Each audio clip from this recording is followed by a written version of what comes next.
একটু যেতে হবে। রাধে রাধে। এখানে আবার লাইন রয়েছে, এর উপর দিয়ে চলছে।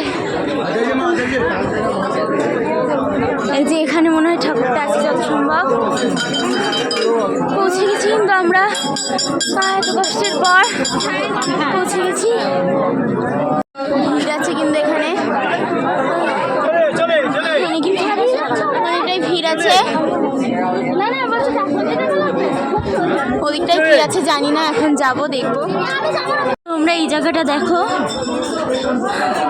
এটা হচ্ছে পুরো রাজস্থান, মানে কি বলবো, মানে এত সুন্দর লাগছে দেখতে। লাল মাটি আর মরুভূমির একটা কম্বিনেশন আছে এখানটায়,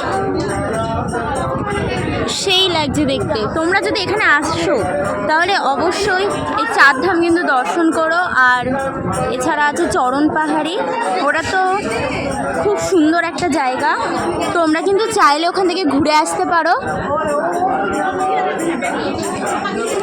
দূরে ওইদিকে যে পাহাড়গুলো আছে, পাহাড়, তারপরে হচ্ছে যে বাড়িঘরগুলো আছে, আমি এতটাই হাঁপিয়ে গেছি আমি কথা বলতে পারছি না, কারণ আমরা প্রায় 600টা সিঁড়ি পেরিয়ে চলে এসেছি কিন্তু কেদারনাথ দেখতে।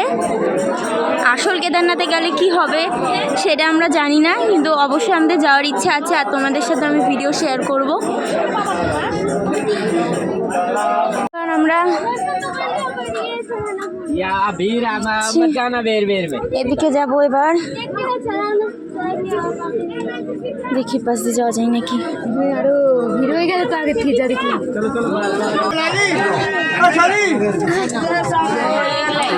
ভিডিওটা কেমন লাগলো অবশ্যই জানিও, আর ভালো লাগলে লাইক, কমেন্ট, শেয়ার আর সাবস্ক্রাইব করতে ভুলো না। আর দেখা হচ্ছে নেক্সট ভিডিওতে।